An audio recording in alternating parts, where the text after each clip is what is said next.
Aujourd'hui, nous allons apprendre notre première phrase de base en français. Je vous présente Jack et Sarah. Jack vient du Royaume-Uni et Sarah vient des États-Unis. Jack et Sarah décident de faire un voyage en France et atterrissent à Paris. Arrivé à la douane, l'agent de sécurité dit à Jack « Bonjour, quelle est votre nationalité ?» Mais Jack ne comprend pas la question. Essayons de l'aider. Jetons un coup d'œil à ce que dit le garde de sécurité. La première phrase est facile à comprendre. Bonjour, hello. La deuxième question est facile à comprendre une fois qu'on a mis la traduction de chaque mot en dessous.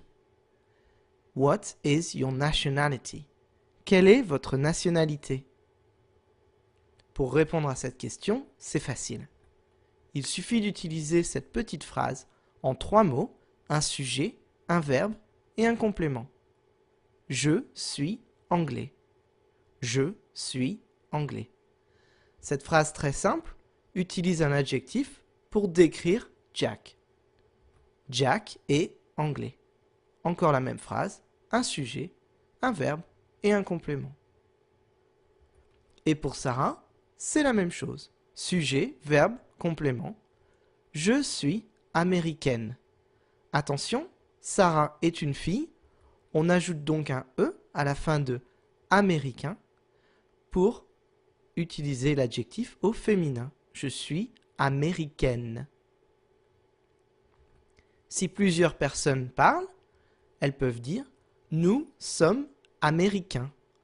Attention, là encore, on ajoute une lettre, un S à la fin de américain pour mettre l'adjectif au pluriel.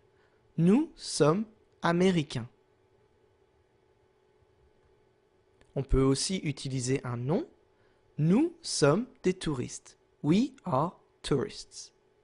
Encore une fois, on ajoute un S car 3 personnes sont en train de parler.